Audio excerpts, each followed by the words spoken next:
I would follow every influencer, every project, everything, right? And you're just constantly consuming. But what I've tried to do is cater my For You page on TikTok and who I follow, that it's feeding me with something. So, is it Bishop Barron, or is it, a Catholic actor talking about film and faith, or is it an exorcist? And I try to take those things and then take them to prayer. Welcome back to Prosper, everyone. I'm your host, Andreas Widmer, joined as always by my colleague, Rebecca Teddy. Now, today, I'm delighted to introduce you to Grady Connolly. He's well known to Rebecca and me because not so long ago, he was our student and now runs his very own social media agency called Social Thomist. Thomist? Thomas. Tomato. Thank you, Grady. So, Grady, I don't think it's offending you to note that you're still quite a young man, but you have really taken to heart something that we try to always teach here, which is that the entrepreneur's challenge is to see, what's missing. How can I make something better? How can I solve a problem? And Grady's really taken that to heart and kind of made it so, right? That he now helps a whole host of Catholic apostolates like pilgrim travel agencies and apologetics projects and priests who have things they want to say, but maybe have a hard time on their own building an audience. And that's what Social Thomist does. So you are helping great people tell their stories. And that's why we want to have you, tell us old fogies how it's done. For sure. Well, thanks for having me on. It's, social media is a fun topic, so I'm excited to talk about it today for sure. And I'm always happy to actually have you in DC, to have you present. Sometimes you come over here and have lunch with us and hang out. And now is one of these days that you're actually at home. Grady Connolly in the house. Home. So that makes me happy. I just come back from a little bit of a marathon. Tell us about nice that. Being home. Tell us about that. And I just want to note that we resist doing video projects around here, but Grady nagged us and said, you have to be on YouTube and you have to be on camera. So this is the first episode where we're actually doing that. It won't be the first episode on YouTube. You guys, it makes me mad because you are gentlemen and you just, you look like what you look like, but ladies have to do hair and makeup, which I did not do because this was a last minute call. So no, anyway. It's candid. It's raw and real. That's how it should be. All right. Well, so tell us a little bit about this whirlwind tour, and then tell us about some of the brands that you're working for, or maybe you're not allowed to talk about them specifically, but talk about how you got involved in and what you're doing for them.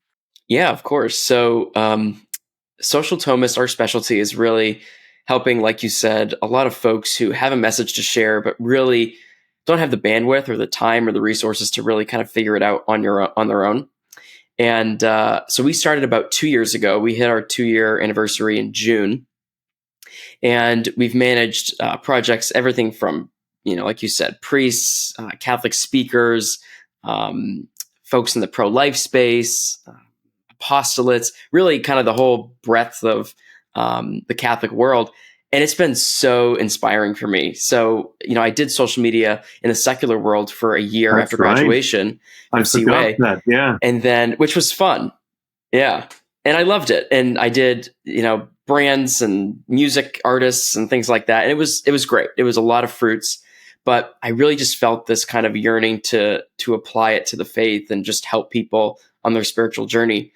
And it's been really amazing just seeing the impact that really amazing priests and speakers can have on people when they just have a platform to share their stories and their insights. It's been inspiring for me, and I know it's inspiring for others. It may surprise people, but it surprised me in how much you're traveling, because you'd think that somebody who does social media and a promoter in that sense is stationary.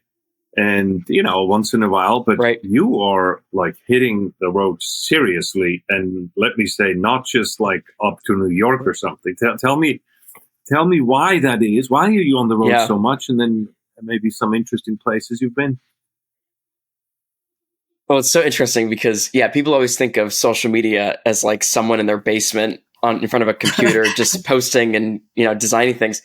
But social media, especially in today's day and age, is very much, capturing people's lifestyles and people's lives. And, a lot of our clients are very exciting people and they're impacting a lot of people. So for us, we get to go with them and actually see them engage with their audience. And then we share that online for those who can't necessarily, see them live and in person. So, a lot of the projects we've done are people who travel and lead pilgrimages and things like that. So yeah, over the past 2 years, I've been to like 17 countries, everything from India and Croatia, Italy, all over the place. And then a lot of domestic as well. So whenever they have a speaking event locally, I try to, if I can, go and capture content. And it's been so amazing for me, especially being a 25-year-old, being able to travel the world for free is like the dream, right? It's like, it's the dream come true.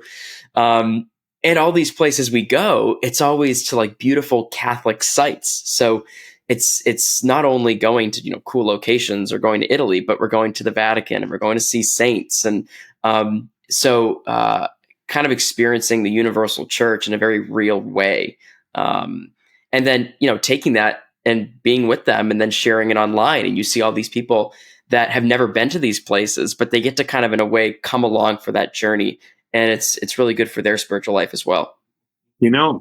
Grady, one thing that inspires me about you, and I'm truly a super fan of you, you know that, and to see how you combine your personal interests and your business interests, for one thing, your faith and your business, but then also, and I enjoy that a lot when I follow you on social media, you also have a personal passion about traveling to certain places, and you connect that with your business travel.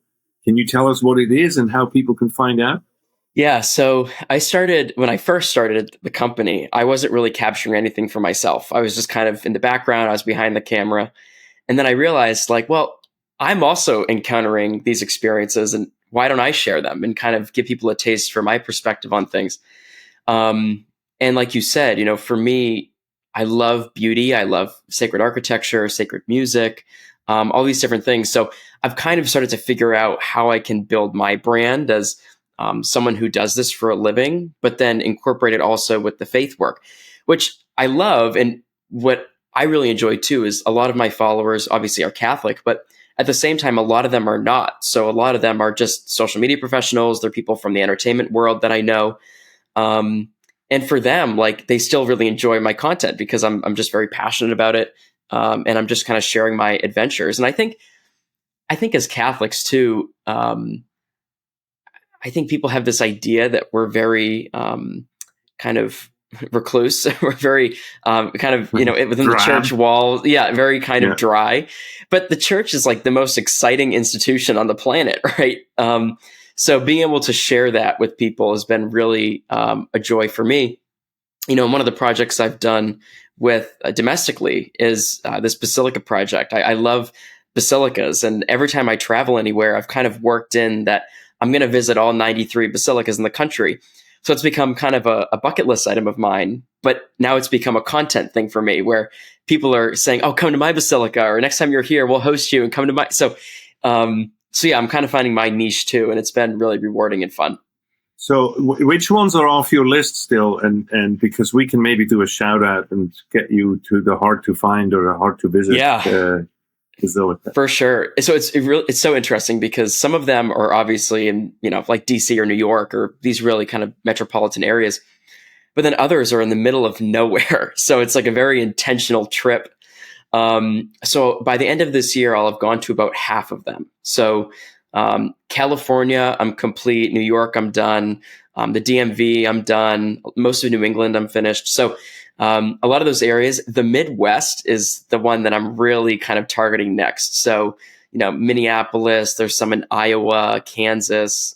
So those types of areas are kind of my next focal point. You think you're done, but there's always new churches being elevated to basilica status. So you're going to have to revamp. Yes. It's kind of like when Pope Francis was here and celebrated Mass on campus a number of years ago now, but I had a resolution that I was going to go visit the shrines of all the North American saints and martyrs that he listed in the canon Love there. it. And there's been like 15 more named in the interim. So that adventure never ends.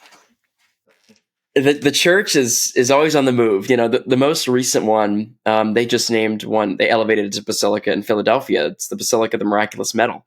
That's kind of the newest in the country. Beautiful little church, and I went there recently. It's near the Cathedral Basilica of St. Peter and Paul. But again, these places are just stunning, and it's really neat to kind of encounter the church, and you can learn a lot about the history of the church in America by going to these places. I think too, Grady, you're doing something important because so often Catholics think about evangelization or apologetics. Well, evangelization as primarily apologetics, and they forget about these beautiful aspects of just culture and exposing people to beauty or just stories. I love Catholic lore, and to tell those stories and to just share them with people, including with Catholics, because we largely don't know our own stories. But to just open with, little cool bits of lore and cool places to visit and whatever is a great and gentle and very enriching way to share the Catholic message. So I love that. And as you say, people are amazingly receptive to it, even without being themselves Catholic. And that's one of the things that I remember when you left school here, you graduated, you went into the private sector. And Grady, I remember a specific day where you come back and we're sitting out here and you're saying, Andreas, you wouldn't believe how much bad stuff there is on social media. And then instead of doing the turnabout like many of us do and say, I'm going to just leave this alone, you said, I'm going to create good content for the social media. And I think that was the turning point where you said, okay, I'm going to do this myself. How does one, from that perspective, how difficult is it to start a business? And what are some of the things you wish you would have done differently? Or if you give advice to some of our listeners to say, if they want to get into a business, maybe this business, give us some tips of what that you learned from those early days. For sure. Well, I definitely don't have everything figured out yet. I'm still learning as I go. It's 2 years of owning a business. It's been quite the boot camp. I think a few things I've learned. Number one is to not be afraid to keep asking questions about things and not kind of be too prideful about, I know it's best, or I know the direction, or, because you start to make mistakes that way. I try to always ask, mentors like yourself, and, this, you'll get phone calls from me of like, I don't really know what to do in this situation. And I think that's important. And it's been good kind of practice of, humility of like, I really don't know all the answers, but you figure it out. I think also when I first started, I was very, kind of timid. I very much like things to be fully flushed out before I kind of act on it. I very much am a detail guy. So I like to kind of see, okay, I want to validate if this is worth pursuing before I pursue it. But to some extent, I really learned that you really just have to like start the process. Even just thinking of where we started when I left the agency I was with and decided to go out on my own. My original idea was I'm going to do social media for authors. So tried kind of that route for, a month or two, realized there's not really a ton of money in publishing.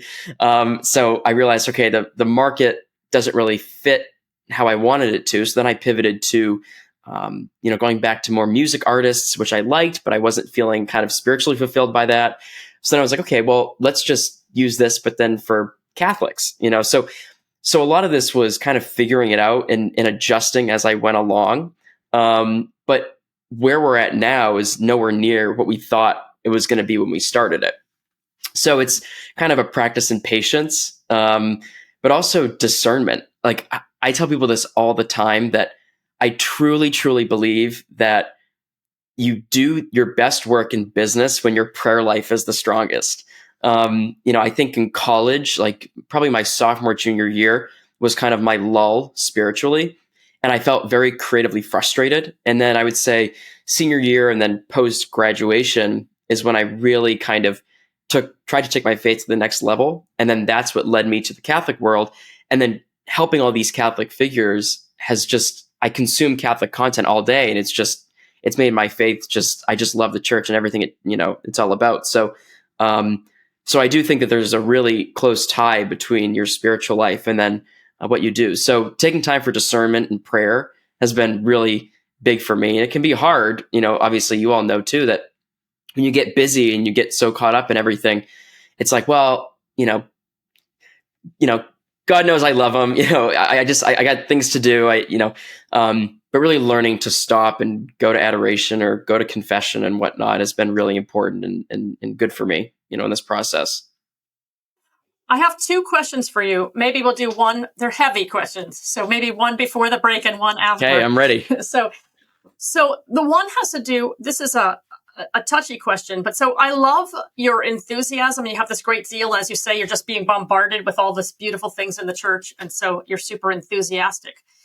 But speaking, let's be real, sometimes working up close and personal with your Catholic heroes, you see them, when they're having a bad day, right? That doesn't get captured on camera. And so say a little bit about that, if you would. I'm not asking for dirty laundry. Sure. I'm asking about how do you keep your I'm asking about how do you keep your faith fresh, and how do you keep people's foibles? How do you keep your heroes' foibles in perspective? Yeah, definitely. I think it's the same type of question as when people think about, the church, right? The church has so many problems and scandals in the past and things, and they start to kind of reject the church itself and not just the people who are involved with it. But I think when you work in this space and you work for the church, you realize that we're all just human and we're trying to translate and talk about something that's divine and spiritual. And to a lot of extents, we'll never fully understand or fully know until, we come face to face with God. But I think we're all human and we all struggle and we all have shortfalls. But it's been really interesting working, especially with priests. You see priests, running apostolates and, at the end of the day, they're trying to, pay the bills and fund the ministry and things like that. But so you see their humanity, but I think at the same time, I see in a really powerful way their love for what they're doing. That yes, running a ministry is hard and fundraising and things like that. But at the end of the day, they're doing it because they truly believe that what they're doing is good and true and is going to help people encounter God in some way. So I try to really be understanding that we're all human, and I'm the same way. Sometimes I, get impatient or have a different idea than they have and whatnot. But when you're all kind of going after the same mission, I think you're able to put those kind of feelings aside and know this is for God. This is really not about us at all. This is about God. In a certain way, you can have a kind of confidence that, the Lord, it's beautiful actually to see that the Lord works through some, very imperfect instruments. People, as you say, who have a deep love for the Lord and for souls, but, sometimes get angry, or hangry at least. Definitely. And to see that the Lord still uses that. And it can be an encouragement, right? I also am just some schmuck like that guy. And Yep. if the Lord can work through him, he can also work through me. One thing I think is really important, especially in social media, is one of my best friends, her name is Gia Chacon, and she's a Catholic influencer and has a very large following, and she's big in the kind of Christian persecution space.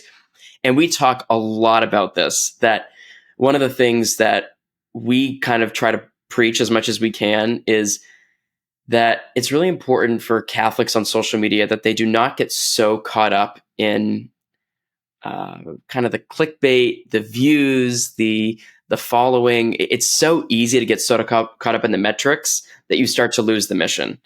And I think it's important as a social media manager and somebody who's kind of helping them navigate social, that you also kind of hold them accountable or maybe make a recommendation when it's like, hey, maybe this isn't the most prudent way to respond to this issue online. I think there's a time and a place for things on social media. We forget that every like and every view is an actual soul, like behind the screen. And I think we have to constantly remember that, because if we don't, we get so caught up in the metrics that we're really forgetting that this is really impacting somebody's life and what they're viewing. And that's just really important to keep in mind. Yeah. This is a good time. It's a good break. We're going to take a quick break. We are talking to Grady Connolly, the president and founder of Social Thomist. And when we come back, we can talk a little bit about more about this, how to build an audience, maybe some tips of how to build that, and that the most clicks are not always the most effective ways. So let's talk about that when we come back. Did you know that family businesses account for 2/3 of America's GDP and are responsible for creating 6 in 10 jobs in the United States? That's right. Family enterprises like yours are the backbone of our economy, the heart of our communities, and the keepers of legacies that span generations. We think about family businesses differently at CUA. Just as the family is the first and essential cell of human society, family business is an indispensable part of a flourishing economy. We know that running a family business isn't just about the bottom line. It's about balancing Sunday dinner conversations with boardroom decisions, preserving your family's values while innovating for the future, and building something meaningful for the next generation. Think of us as your extended family in business. We connect you with top industry experts who understand your unique challenges, whether you're looking to grow while staying true to your values, managing the delicate balance of family dynamics and business decisions, or planning your succession. We've created a community of peers who truly get it. They've sat in your chair, faced similar decisions, and found ways to thrive while keeping family at the core of their success. We host 2 free full-day seminars annually, available both in person in Washington, D.C. and online. Actually, our next meeting gathering is Friday, March 21st, 2025, and we'd love to have you join us. Our mission is simple: to help generations of family businesses like yours grow in every sense of the word, professionally, personally, and purposefully.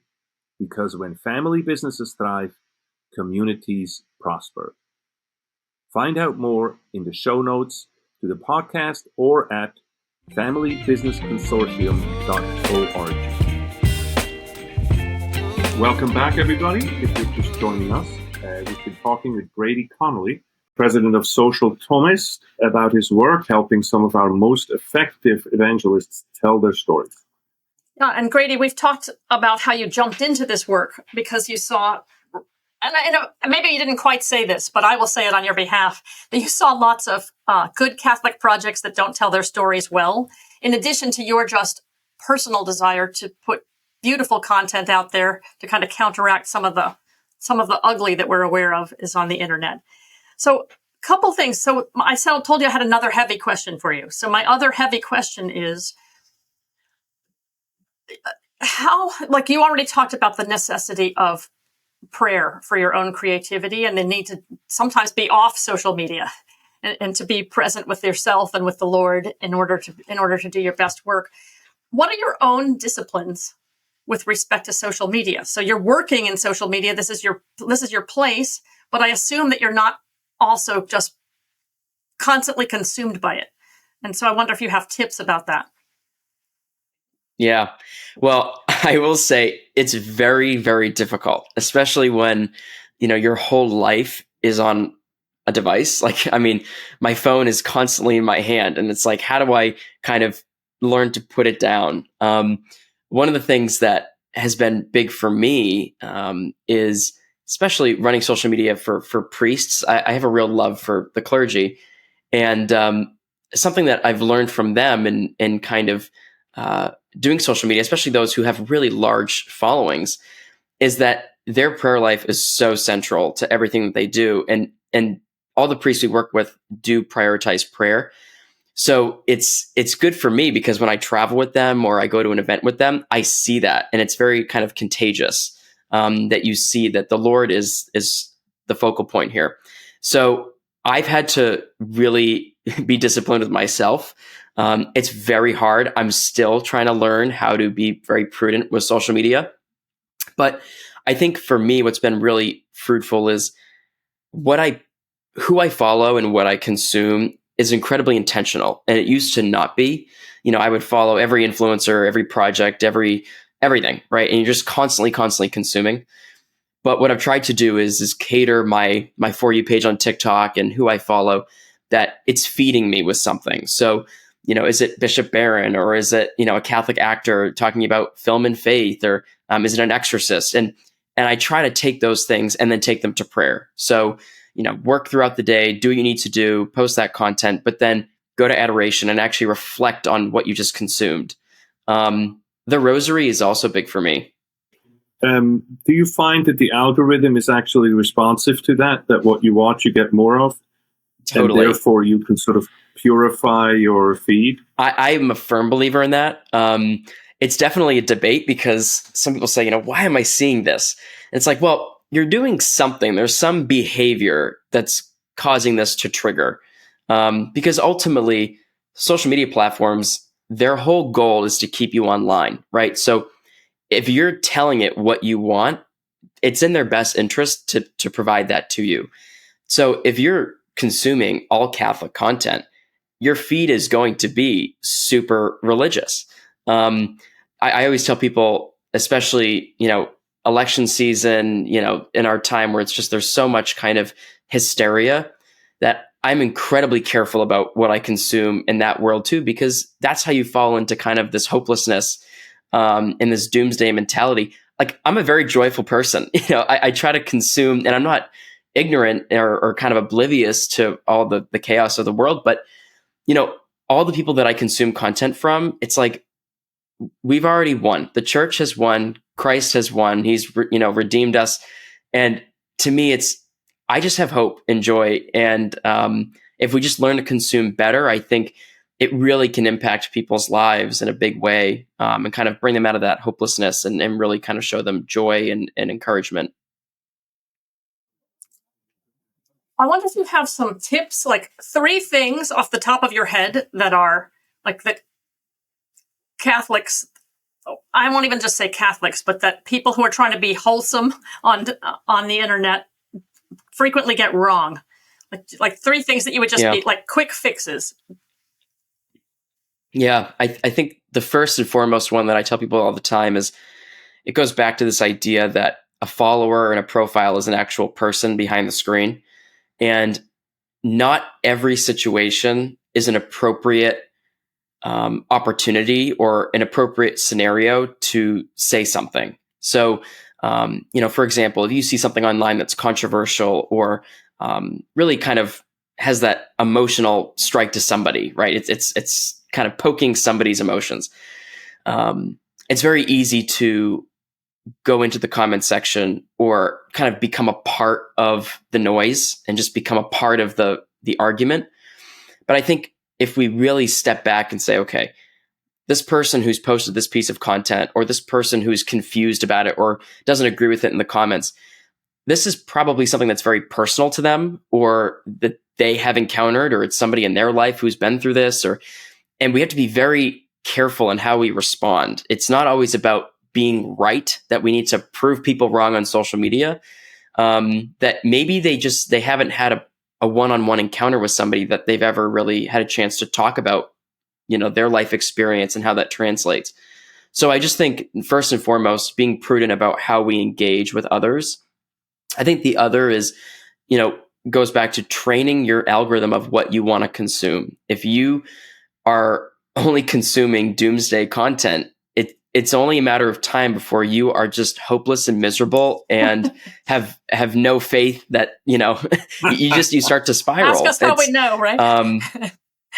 Yeah. I mean, and we're all guilty of it in some way. We all can kind of be tempted to feed into that, but just being very careful about that. And I think the last thing is that, especially in the Catholic world, that we don't come across as moral authorities, but that we're trying to share something that we love, like if it comes from a place of charity and love, it starts to, that love starts to bleed through the content. But if you're posting because you want to prove that you're right and they're wrong, that's just noise. It's just noise. And we really don't need it. And I think that's where the devil has really kind of gotten involved, is this discord and this division. And we just don't need it. No one needs it. There's a way to approach these things in a more charitable way. What would you look like? Give me some ideas. So I'm doing a social media account, like we do the Ciocca Center, or my own with my books and so on. What is good social media interaction? So should I just look at how many people are watching what I'm doing, or what are some of the KPIs in a sense where you think, watch that, these are quality interactions? Yeah, I think I very much am somebody who does, on a lot of pieces of content, check the comments. If there's negative comments, I avoid them, but I do those are your customers, right? That's customer feedback. So if I see a piece of content, I don't necessarily say, okay, it got 1 million views, because that might be 1 million views just driven by people arguing in the comments, and it's pushing the piece of content further and further. Yeah, and exactly. To me, that's not really a success, right? If it's just causing chaos, that's not success. But if you have a piece of content that maybe has 10,000 views, and you have people in the comments saying, like, I have never thought of this in that way, or if it's a request of like, hey, like we should collaborate, like this is really inspiring, and my work, maybe is a complementary product to what you're doing, like things like that. One story I always tell is a couple of my clients are exorcists, and both of them combined, Monsignor Rossetti and Father Dan Rehill, they have, hundreds of thousands of followers on social media. And I have really interesting conversations with people who sometimes are very critical of that. Like, is it really healthy for an exorcist to be on social media talking about this stuff?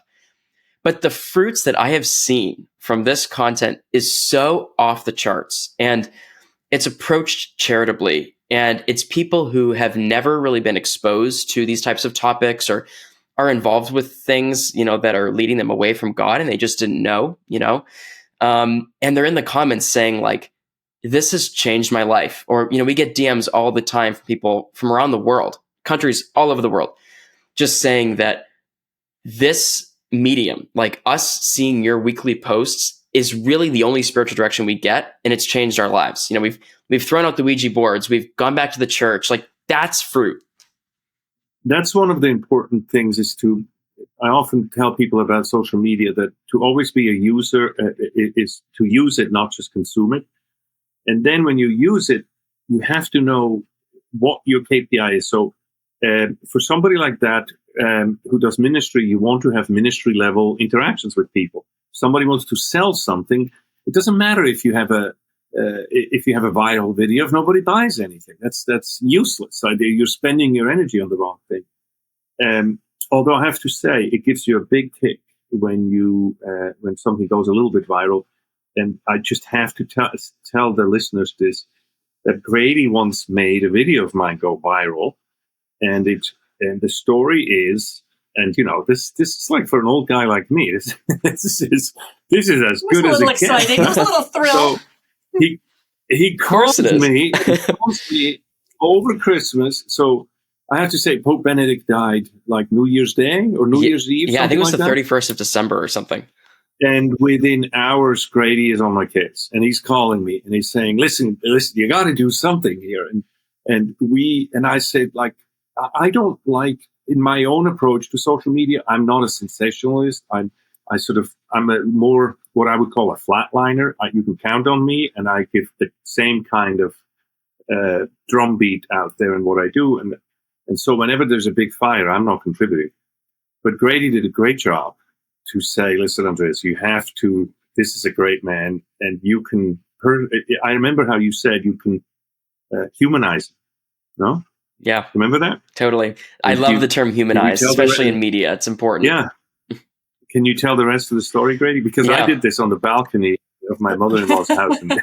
Just an off the cuff, but like that type of content is usually the best. Like if it's overproduced, over scripted, it tends to actually perform less. But an off the cuff, hey, tell the story of how Pope Benedict impacted you as your time as a Swiss Guard, and afterwards, kind of just what his impact was. And you told this story, and just showed his humanity, and having sausages and beers with the Swiss Guards, and just hanging out and telling stories, and I think those types of stories are the ones that really touch people's hearts. Because it not only humanized Pope Benedict, but it humanizes the church, and it shows the kind of fraternity.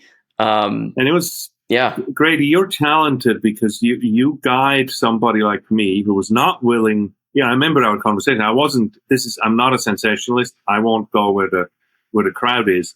And you convinced me on the phone that I should do this. And we poked around some different stories, and you were sort of the director of the whole thing and said, now do this, do that, and then send me. And actually, I think, I'm not sure if I did it twice, or first we did it a few times and you just guided it. And I think that's one of your great talents, Grady, that you can guide your clients. Oh, I appreciate that. I've just learned that, like, for me, I don't need to be in front of the camera. I get such a satisfaction out of seeing people who just have amazing stories to tell, share them, and just try to kind of help them get that out there. And it's really rewarding. It's really a joy. You can see that you're having fun while you're doing it. So that's a joy to see too, because the joy is infectious, as you say. You got to have fun. Yeah, and you have, I'm a huge believer that you gotta enjoy life. And I think when you're doing work that is impactful, it's just fun. And it should be. That's something, it should be. Maybe you remember this, but Michael Novak in his book, Business as a Calling, has this one chapter that's on the cardinal virtues of business. And the very last one is have fun. Like that's the secret of entrepreneurship that nobody actually talks about, which is, yes, there's a grind and you have to, think of an idea and ideate, and there are all kinds of things that are very hard work. But at the bottom, it's a bit of an adventure, it's a bit of a risk, and it's kind of fun. And just even the tinkering to find it, and to find it, the thing that until you hit the sweet spot where it works. So I love seeing that. And for me, I love the journey of it. Like the journey of, and I make a ton of mistakes. I have to call, Andreas and ask for advice because I screwed something up or whatnot. But like, that's like part of it. And it is fun. Like I'm learning a lot about myself, about what I'm good at, what I'm not good at. And then just interacting with amazing people. And I think, who knows where this will go? I don't know what the Lord is going to do with it, and where I'll be in 5 years, but I definitely feel that in this moment in time, this is what the Lord wants me to do. And there's a real peace in that. Well, Grady, before we finish up, why don't you tell everybody how they can find you? So how they can, I don't know if you want to share your personal account, but share your personal account, and how can they find Social Thomist? Yeah, so you can follow me. My kind of most notable platform is Instagram, the Grady Connolly. I do a little bit of TikTok, but not a ton. But yeah, just capture kind of my travels and beautiful places that I get to see and people I get to interact with. And then socialthomist.com is our website. You'll kind of see some of the clients we work with. I always encourage people, follow them. Follow me, sure, but follow them. Like, they're the real stars. They're the ones actually changing souls and hearts and stuff. So I hope that the content that people, consume from these different pages that we manage are leading them closer to God in some way. So definitely check them out. Grady, I cannot say how proud we are of you. Well, thank you. This is sort of the ideal progression from student to friend, Yeah. That we actually hang out and we see eye to eye, and we call each other for advice. And it's just, I want to thank you, for the job you're doing. I think that decision of yours to say there is a lot of garbage online, and I'm going to make it my mission to put great stuff on there and to bring beauty back to social media, and to really allow our best apologists, reach larger audiences more effectively. I think that's absolutely gorgeous, and I want to thank you for doing that. Of course. For everybody who's listening, we're going to end this this podcast, but we ask you to help us spread the word, just like with Grady. We'd like you to help us spread the word. Go to the rating and give us 5 stars, and most of all, promote it, tell other people about it, so that we can, and also give us feedback of other people we could have on the podcast that would be of interest. So with that, friends, I thank you for listening. Take care. Until next time, we hope you prosper.